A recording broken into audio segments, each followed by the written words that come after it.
Ал Солнечный дом қоғамдық қоры Петропавлдағы нөмірі 1 орта мектепте ашық сабақ өткізді. Шара барысында 8 сынып оқушылары үшін даун дерті жайлы айтылды. Белгілі болғандай, әлемде дүниеге келетін әрбір 800-ші бала осындай синдромға шалдыққан. Бүгінде облыста даун дертіне шалдыққан 18 жасқа дейінгі балалар саны 94-ке жетіп отыр. Оның 32-сі Солнечный дом қоғамдық қорында тіркелген. Биылғы жылы құрылған арнайы ұйым бірқатар шараларды жоспарлап қойыпты. Оның бірі қаланың орта білім ордаларында ашық сабақтар өткізу.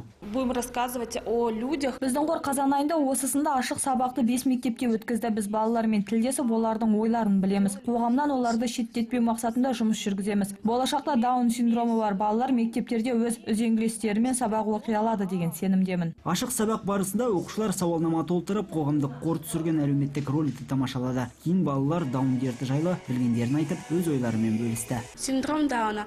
Даун дерті жайлы мен білемін. Бұл ауруға шалдыққандарда 47 хромосома бар. Сондықтан олар өзге балаларға қарағанда даму жағынан артта келеді. Жалпы бұл синдром туа біткен дерт. Мұндай балалар сирек болмағанымен өте мейірімді әрі көңілдері ашық. Когда меня позвали с ними поработать, бұл дертпен ауыратын балалармен флешмоб биледім. Меніңше олар өте сүйкімді, әрі кісіге жақын жандар. Ашық сабақ барысында оқушылар жаңа мағлұматтардан құлағдар болып, білімдерін кеңейтуге мүмкіндік алды. Аманжол Нұртазин, Дулат Мұсафиров, ақпарат.